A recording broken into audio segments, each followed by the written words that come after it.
Ali, welcome. Thanks for being here. Thanks for having me.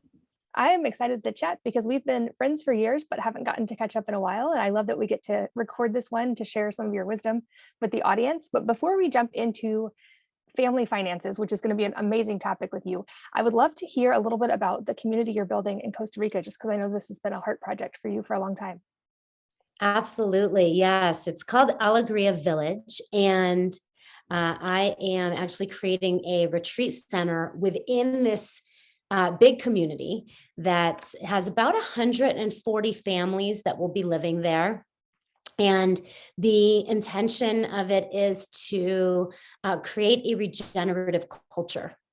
So we don't know yet exactly what that is because regenerative culture is being created as we speak. But we're coming together with the intention to raise children and to care for elders and to live close to the land and grow food and really also to regenerate this land that prior to us building there was agricultural and really stripped of its nutrients. So we're giving back to the land, connecting with ourselves, connecting with each other, and ideally creating a regenerative future that can allow as many people as possible to thrive and create a template for other communities as well. I love that. I'm excited to hear how it goes. That's definitely, it seems like a very important idea in today's world. And I love that you guys are building community. That's been a recurring topic on this podcast, is the importance of creating conscious communities and having people around you. One of your many areas of brilliance is in law and in financial law specifically. And I know you've done so much work helping so many different people. And I'm so excited to get to chat with you today in a way we can talk about what will help families. But for a little bit of background and context, can you just talk about your background as an estate lawyer and kind of how you got into this work? Absolutely. So I graduated from Georgetown Law School in 1999.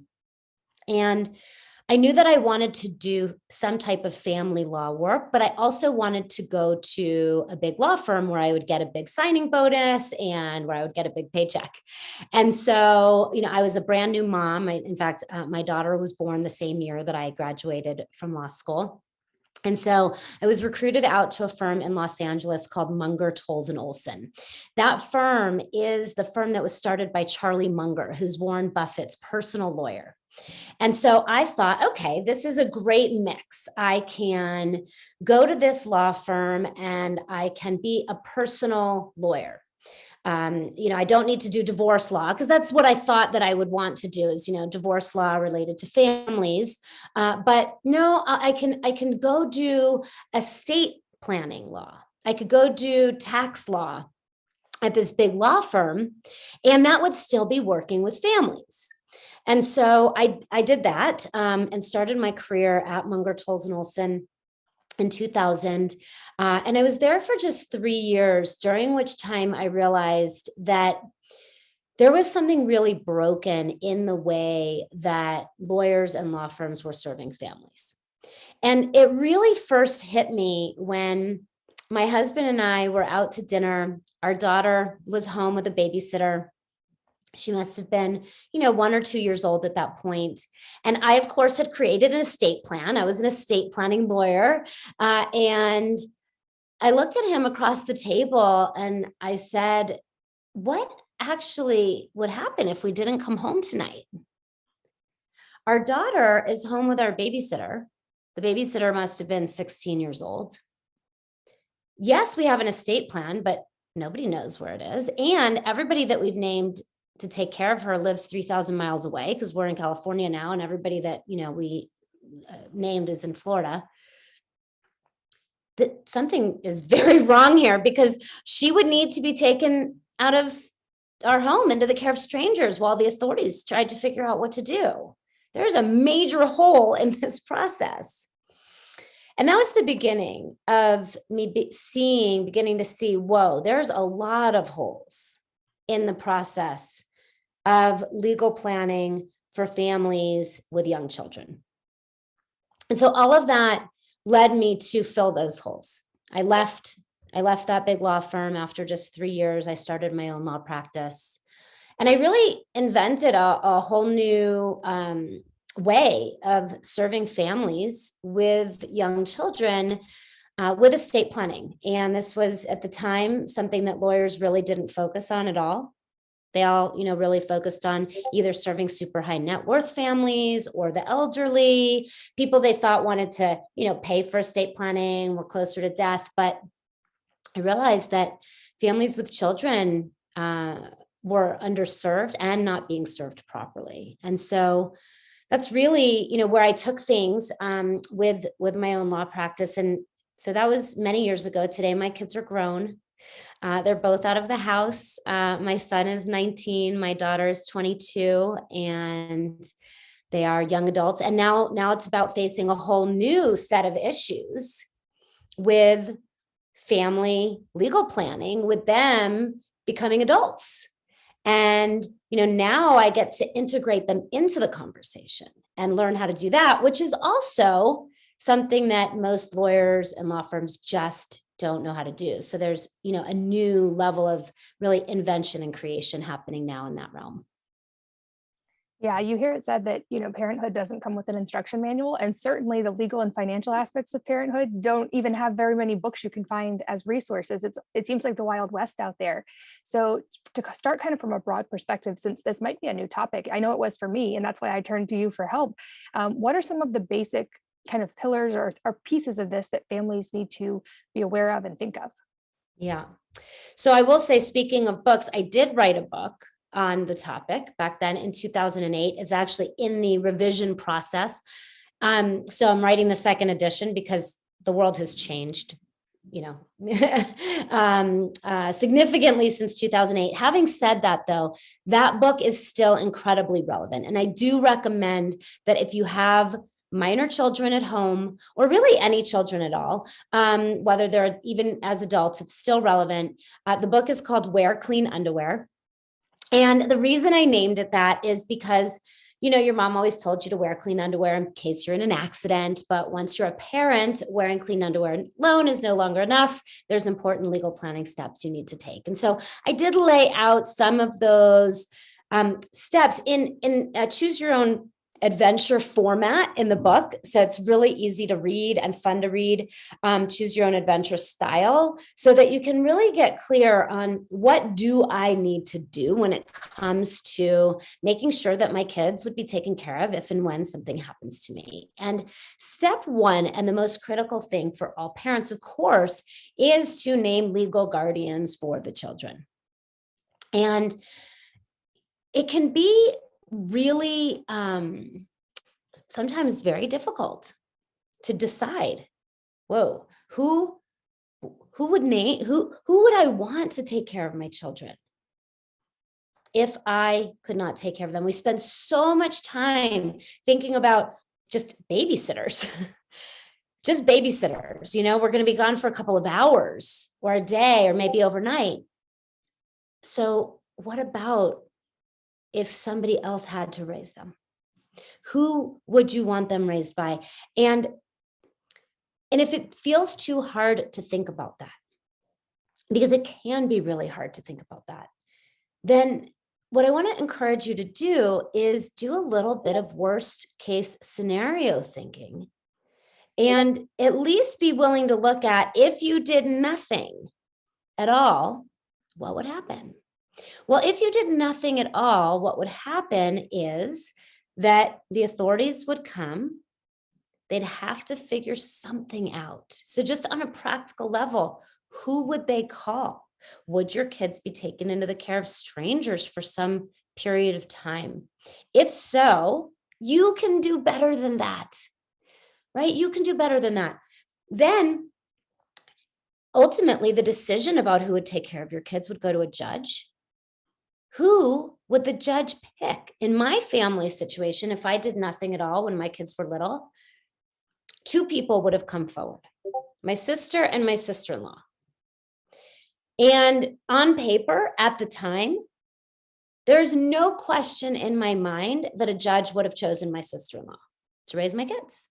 She had kids. She was married.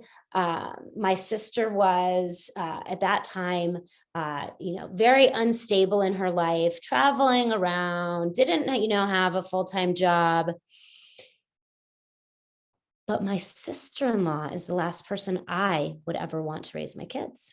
Even though on paper she might have looked to be the more stable choice, I knew the truth of her emotional reality. I saw how she was raising her kids. And that would have been like the worst case nightmare for me, would be to have my kids raised by my sister-in-law.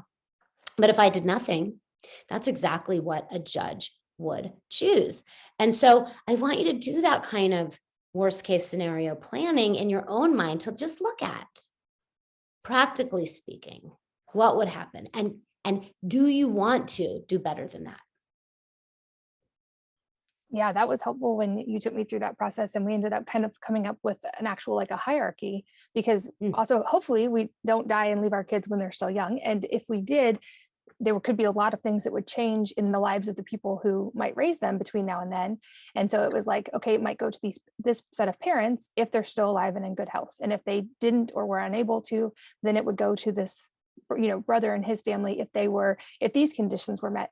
And then we even put in place something I had never thought about until we talked about it, kind of conditions, and separated the money side from the guardianship side a little bit, and kind of put in mechanisms to make sure their education was still going to continue in the way we wanted, and that they'd have access to kind of growing entrepreneurship and wealth in the way that we wanted them to.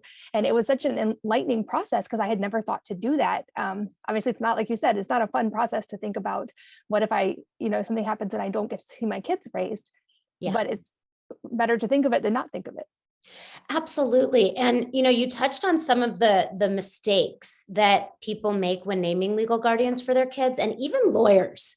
Right. I mean, that's how I came into all of this. Was I'm at one of the best law firms in the country, having come out of one of the best law schools in the country. And my plan had holes in it, because we just haven't, many lawyers have not thought of it this way. And so there are 6 common mistakes that most people and most lawyers make when thinking about these issues. And you touched on one of them, and that is this hierarchy.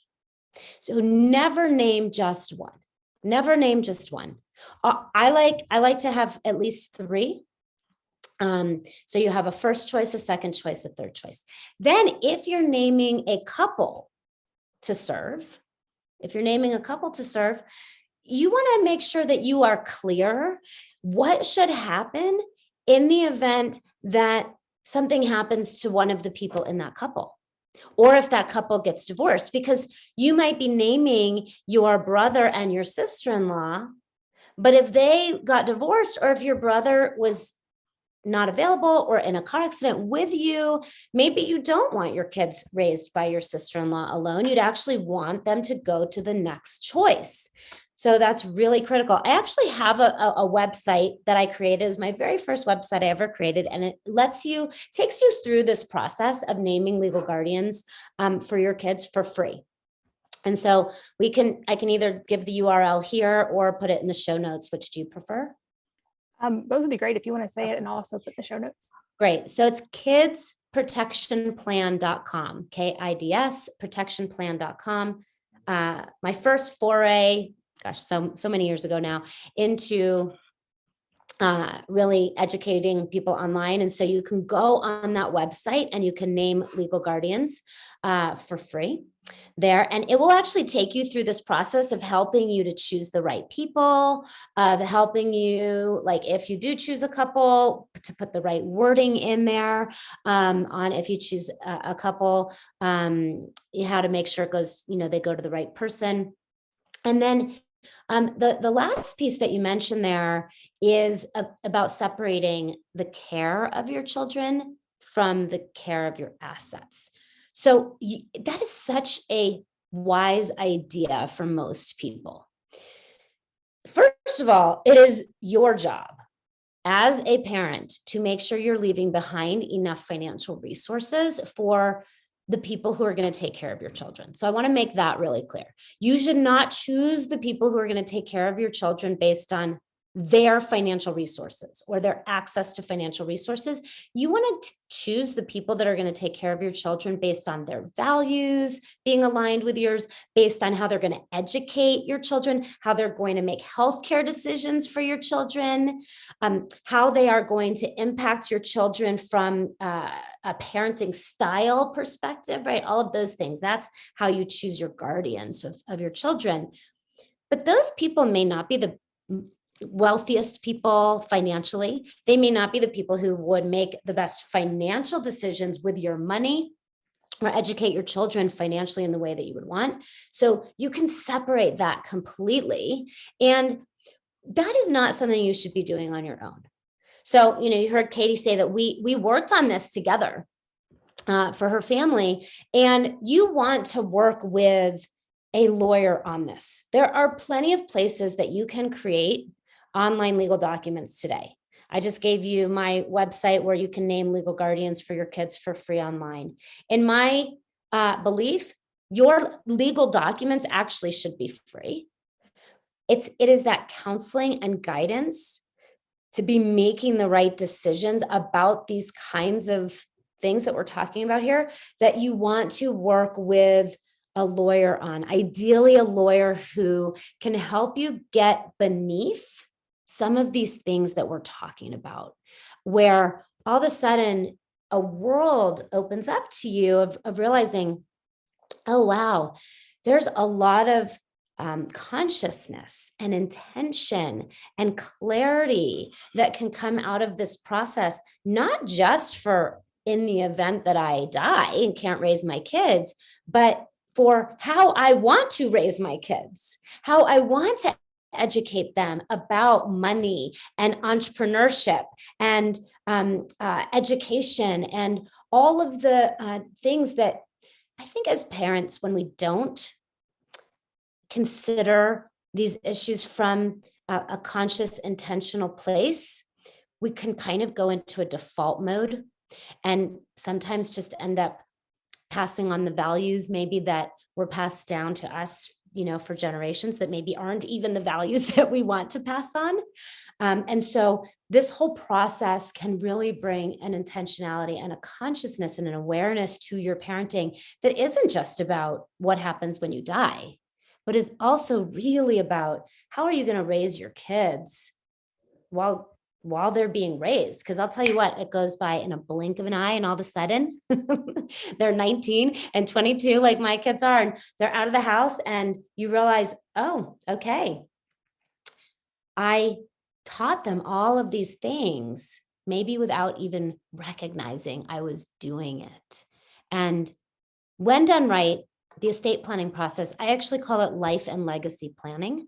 I think estate planning is the wrong name for it. Estate planning is like, what do we do with our money? And really just focuses on what happens to my money when I die. Life and legacy planning, which is what I think is the right thing that we are doing, is really looking at these sorts of decisions about how do I want to live my life? How do I want to leave the world? And what is that legacy that I'm passing on when I am gone? Yeah, and that is such an important piece also to think through. Hopefully it's like that plan, so you hopefully never have to actually execute the plan. But it was a thing that until we worked through it, it was in my head, and these were values that were very important to me that I was working on instilling in my kids, but I had never taken them out of my head and put them on paper, which ended up being a really helpful exercise for me, even still hopefully being here for their whole childhood, to now have clarity around it, and they can read it if they're interested. And as they get older, I feel like I have a much better plan of how I'm actually going to teach them this, even though it was done through the lens of planning in case I'm not there to teach them that. What about things as far as, I know it gets a little bit more complicated, but as far as passing assets to kids and how the finances work, I know trying to not have things go through probate is a big topic. So I know there's a lot to know in that realm, but can you give us some primer overview? Absolutely. Yeah. So as I was saying, the most important thing is for you as a parent to recognize that you are leaving behind enough financial resources so that whoever you choose to raise your kids is not going to be worried about the financial impact of raising them.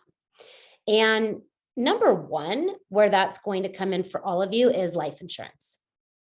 Life insurance is your friend. Life insurance says, I love you. And in most cases, this is not all cases, but in most cases, you are going to want to buy as much term life insurance as you can afford. And term life insurance means that it does not build up cash value. If you do not die in the year that you paid that premium, the insurance company won. And you won too because you lived, but you did lose that money, right? So there was no buildup, there's no investment component. But the great part about it is it's very inexpensive. And when your kids are young, you need a lot of insurance because you want to make sure that the people who are raising them are not going to be worried about money. And so you want whatever you're leaving to them to be enough to be able to have the guardians be able to give them the life that you want them to have. So you want to think that through. What would that look like? What maybe you want their guardians to be able to quit their jobs and stay home with your kids and homeschool your kids or take them around the world traveling, or like, this is your opportunity to really think about, okay, if I'm not going to be here, how good could I make it? How good could I make it for my kids and their guardians? And you can do that through term life insurance. It's inexpensive. And some of you would also want whole life permanent insurance, which means that it builds up cash value and it has an investment component. We're not going to talk about that today. That is a decision that you would make with your financial advisor and your lawyer. And the reason I emphasize that and your lawyer is because financial incentives and insurance commissions can make it really difficult for just your insurance advisor alone to help you make the best decisions on a whole life insurance policy because the commissions are so big. So you want your lawyer to be really supporting you as well with that decision because they don't have the same financial incentives on those commissions the way the insurance advisor does. But term insurance is absolutely, you need that. Get as much of it as you can afford and are happy to be paying for to leave behind for your guardians. Now, under no circumstances should your term insurance be payable to your children, to your estate, or to your guardians. And we see that a lot. Oh yeah, I got this term insurance and I name my guardians as the beneficiaries. No, that's not who you name. You don't name your brother. You don't name the guardians. You don't name the children. You don't name your estate. You name a revocable living trust. Period. End of story. Like, it's not even a thing for you to think about. You just do. That is just the right answer. If you have a lot of life insurance, if you name your estate or if you name your children, well, all of that life insurance basically is going to pay off and then get put right into a court process that a judge is going to oversee. And that's going to be time intensive. It's going to be money intensive. It's unnecessary. Don't do that. Don't do that. Don't subject your family to that. If you name your guardians, well, okay, that money becomes theirs. You don't want it to be theirs. You want it to be available to them to use, but you don't want it to be theirs because if it's theirs and they could do with it whatever they want, they can die and then it gets stuck in their estate. They could get sued and it could get taken away. And then it's theirs. So once your kids are teenagers and then, 18 and beyond, like your guardians are not going to necessarily just hand it right over to them in the way that you would have wanted them to. So you don't do that. And you don't name your family. You name a trust. And in the trust, you say how that money should be used. And in the trust, you can even have provisions. And this is so cool. This is what I've done for my kids. This is actually, I've received this benefit from my family as well. In the trust, you say that you want to build in, if you want this option, you want to build in asset protection for that. So for example, let's say that you are leaving behind $1 million of life insurance. And that goes into this trust, or even $100,000 of life insurance. And that goes into this trust. And then that money is used, as you have indicated, for your kids through their teen years, and now they're 18, and now that still stays in the trust. And then you've indicated, how you want that used for their education, or they're starting a business, or their gap year, or they're traveling around the world. But all of the money that stays in there and is invested through there is protected. So now if they get into a car accident, or they get married and get divorced, or any other thing, those assets are protected. They can use them. They can even become a trustee of their own trust at a certain age. They start to learn how to use the assets wisely, how to invest them, and they stay protected.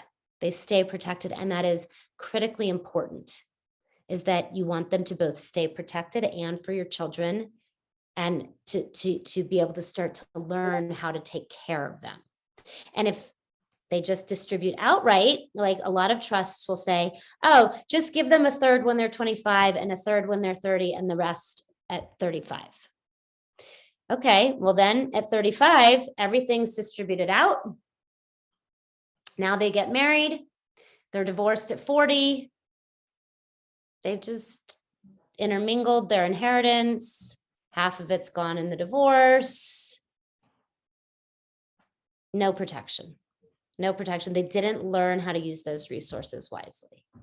In contrast, if they stayed in the trust, they are taught to use those assets wisely. They're taught how to invest those resources wisely.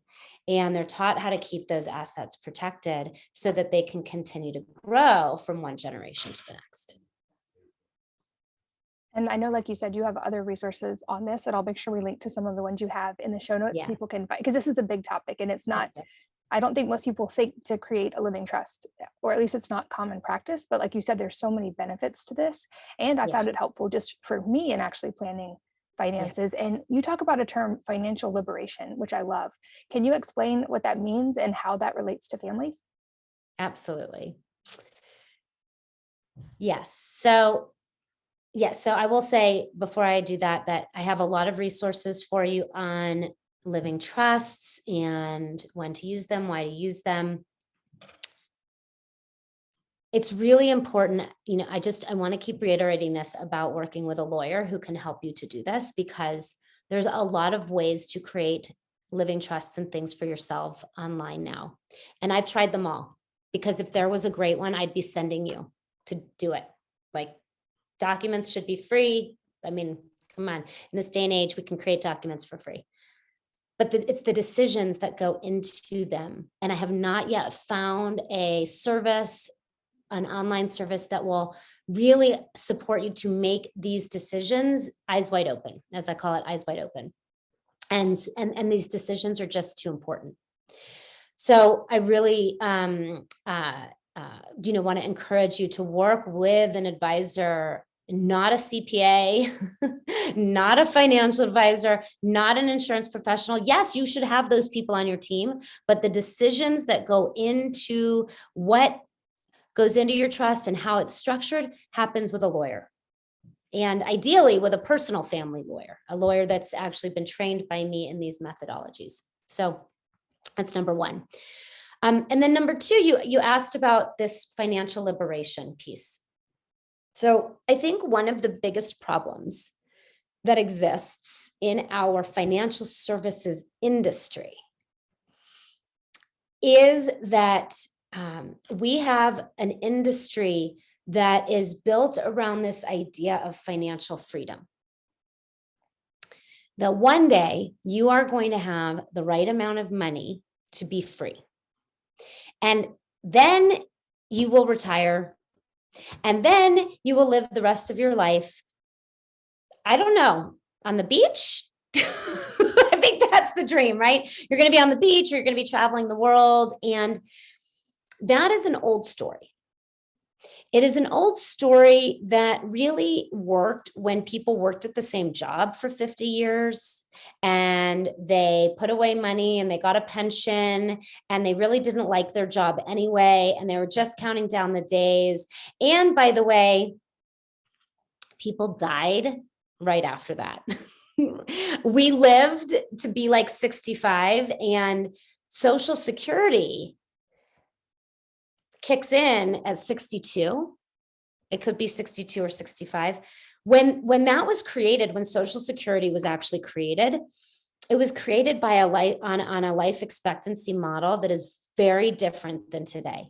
See, the government didn't actually think that people were going to get Social Security for the most part, because our life expectancy was only 65. And so now we are in a reality. We're in a whole new reality. We live into our 80s and 90s, and I'm sure it's soon going to become our hundreds, right? The whole longevity movement. So and we don't work at the same jobs for 50 years, and we don't put money in pensions.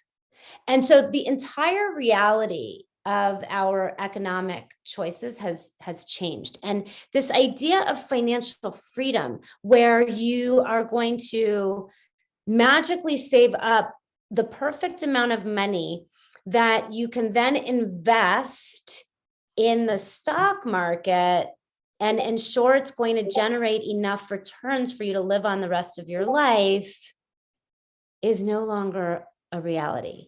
Especially as we're recording this podcast today, we are on the verge of massive inflation. I mean, the numbers are all just changing right now, right? So people are saying 7% inflation, 15% inflation, and yet there is nowhere that we can earn safely 7 or 15% on our money. So how does it make sense that we would be able to save up enough and invest it in some magical thing that would generate enough to outpace inflation even at current reality? So this whole quest for financial freedom that actually keeps us trapped has to stop. And instead, I believe that there is a new way, a new model that I have been personally living for the past, really, I would say 10 years, and working through, discovering and understanding, that I call a journey to financial liberation. And it's a journey, right? So, this idea of financial freedom, there's like an end point. You're going to get there and it's going to be done, which isn't true. Whereas this journey to financial liberation is a journey that you're always on, and you're going to be on it for the rest of your life. And then your family is going to take over on that journey after you're gone. And you don't have to wait to be financially liberated. In fact, you could be financially liberated right now, today, even if you only have $1 to your name. Because being financially liberated doesn't mean that you are that you've saved up some certain amount of money. What it means is that you know that you can earn what you need when you need it, on demand, in full alignment with your values. Now, you might not know that right now. You might not know that you can earn what you need when you need it, on demand, in full alignment with your values. Heck, you might not even know what you need. Most of us don't. Most of us have not been taught to identify what we need. So that's going to be step one for you. If you don't know that, it is going to be to identify what you need. And you probably need a lot less than you think and want a lot more than you think. That is a big place that we all get really confused. We need a lot less than we think, and we want a lot more than we think. So we want to separate those two things out, get clear on what you need, get clear on what you have. And I don't just mean money have, I mean resources, personal resources. And then also get clear on your values. Like how do you earn money in alignment with your values? And so even if you are just on the path of getting this clarity to be able to generate what you need when you need it, on demand, in alignment with your values, you are on the journey to financial liberation. You're learning, you're growing, you're evolving, you're figuring it out. And that is a perfectly great place to be, because there is no other place to be, right? This is just what we do. This is why we're alive. We're alive to learn and grow and evolve. So get on that journey with learning to generate what you need, when you need it, on demand, in alignment with your values. Now, it might be that you are already generating what you need, when you need it, on demand, in alignment with your values. And so then your next step there is to learn to steward what you have, learn to take care of what you have. But again, nobody teaches us this, right? They tell us to like hire a financial advisor who's going to really only be incentivized to invest our money in the stock market. So I am being, okay, I got to invest. I got to work really hard at a job I don't like to put my money in other people's companies that I probably don't even believe in what they're doing, because they're ruining the planet, because that's what my financial advisor said I should do. But I don't really understand any of it. And the financial advisor is incentivized, not really in my best interest. So we have to learn how to steward, take care of what we have. Eyes wide open, I call it. And then the next step in your journey to financial liberation, or through financial liberation, is going to be to actually detach. Once you get clear on what you need and you're stewarding what you have really well, then there becomes this level of detachment where you begin to let go of what you thought you needed. And you begin to recognize that, oh, money is infinite when I know how to earn it, when I know how to use it, when I know how to access it. But my time, energy, and attention, whoa, those are not those are not infinite. That is what's not renewable. And so now I want to start to look at, how can I use money to buy back my time, energy, and attention by hiring other people, and by becoming a creator of the economy around me. This is how we start to really take back our power and come together to create these kind of micro economies, both online and offline, locally and globally, where, we are exchanging our resources in a way that frees up time, energy, and attention, and recirculates the wealth that we're creating, which then creates this financial liberation. And now you're just on this next layer of the spiral. Now, actually, you have greater capacity to hold more. And that means you're going to make more money. And then when you're making more money, you're going to have more resources to steward, and you're going to have to expand your capacity there and learn more. Because when you're stewarding more resources, you realize, oh my gosh, there's a lot to think about. The more I'm stewarding, the more there is to think about, more there is to learn, more there is to understand. And then you're going to detach again, and another level of liberation. And it's just this continuing, ideally upward spiral. Sometimes a downward spiral too, and that's okay, because you can turn the spiral at any moment. You don't have to wait till you're there. You're there right now. You're here. Yeah, I think that reframe is super helpful. And you're right. I don't think most of us have truly separated wants from needs. And at least in America, there's a lot of talk about us living in our kind of want economy versus what we actually need. And as the financial system gets less stable, I think it's a really important conversation to have. And you also talk about the idea of creating generational wealth, which I love. And this is kind of an additional thing, you want to figure out these other foundational pieces first. But I love this concept of generational wealth, and also getting kids involved from a young age in understanding family finances and having a financial plan for their future. So can you just kind of walk us through the idea of generational wealth? Yeah. So I think many of us can actually be repelled by the idea of generational wealth because maybe we didn't grow up with it. Whereas maybe if we did, maybe we have shame about it. So we want to break through both of those things and recognize that generational wealth is actually critically important. And so whether you are an inheritor of wealth, Or if you are somebody who did not inherit wealth, we want to begin to recognize that the inheritance you received, whatever that is a critical part of your life purpose and your life path and why you are here. I mean, it kind of just makes sense from an evolutionary standpoint, right? You were born into a very specific family dynamic and certain ancestral patterns. Hang on just one second.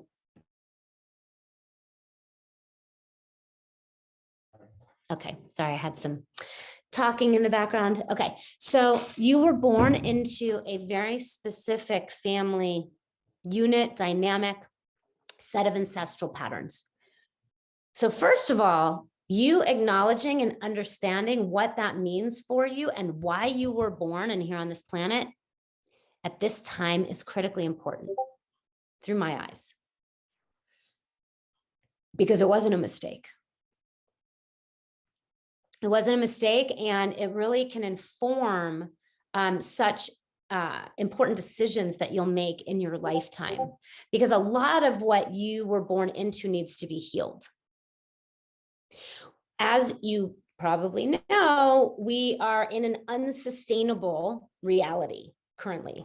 The decisions that were made by our ancestors got us here, and we have to be really thankful for that, because they got us here and we're here now, but those decisions were made based on a survival reality, right? And so, and when I talk about a survival reality, what do I mean? Well, not so long ago, I mean, our leaders cut off people's heads, and that was like acceptable behavior. We just accepted that that's how it was. So those imprints live inside of us.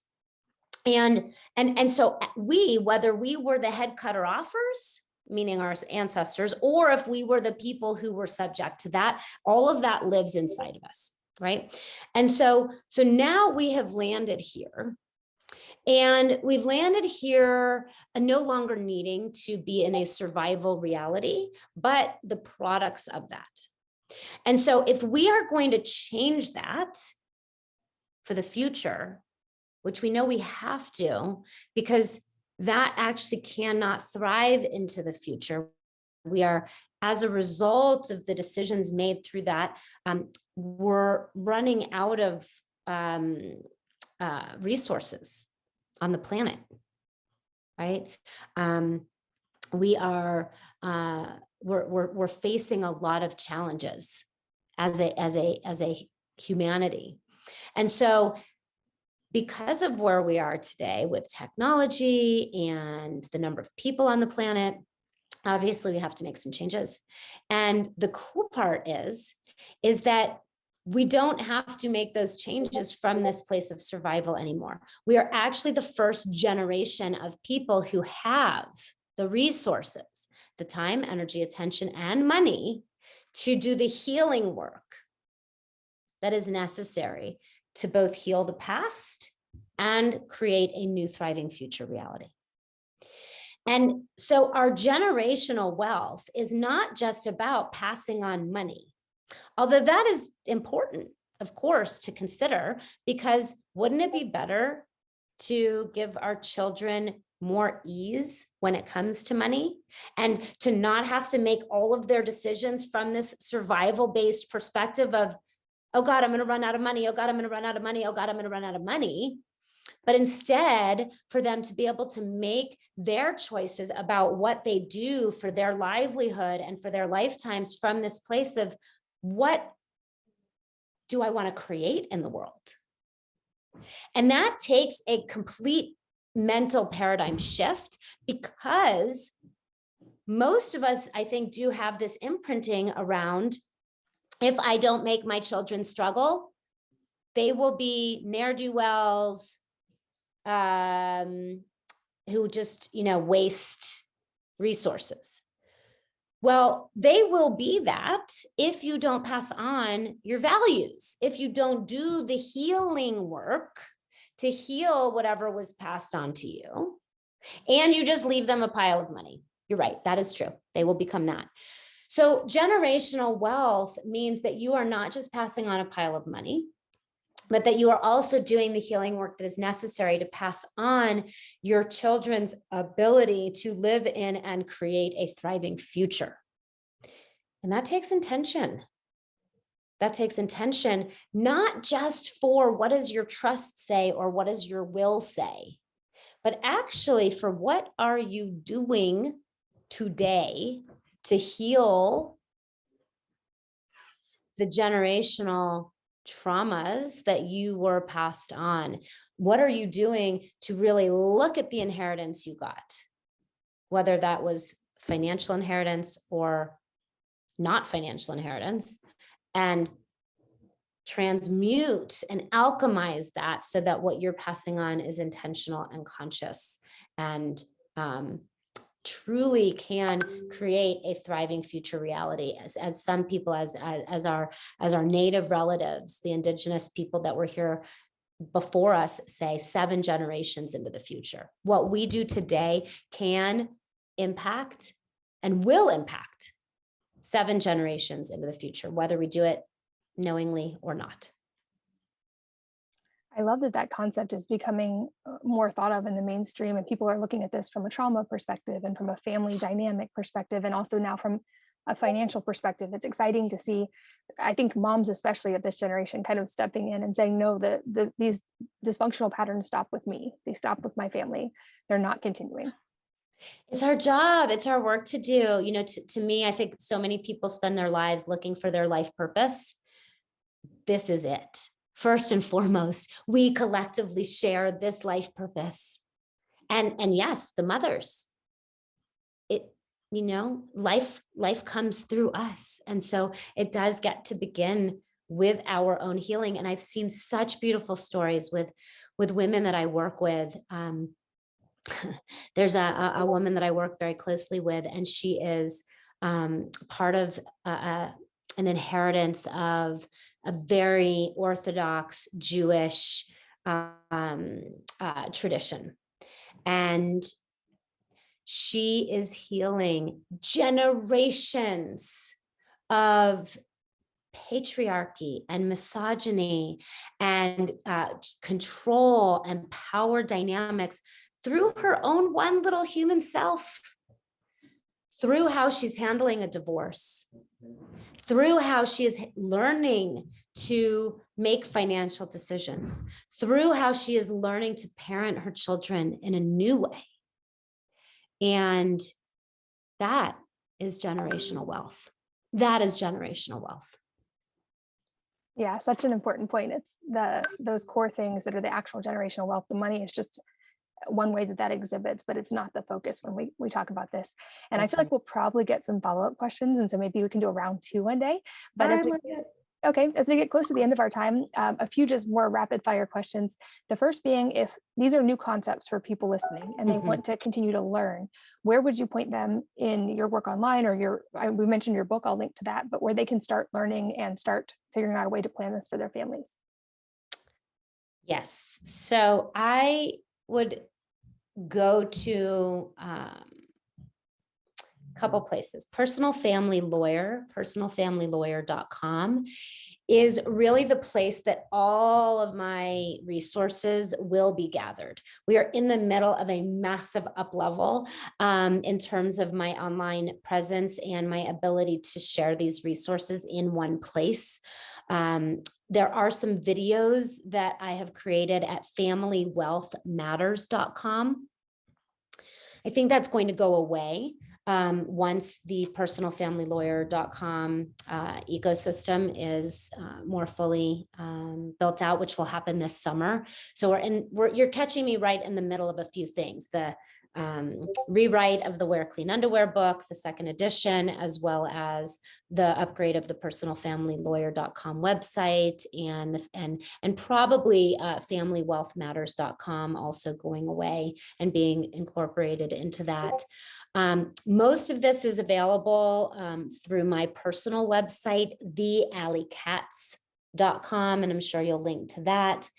And then I do have at eyeswideopenlife.com, I do have a mini course that begins to touch on some of these issues as well from the financial standpoint. So less from the guardianship and the legal perspective, but from the financial perspective, if you want to come at it from that angle.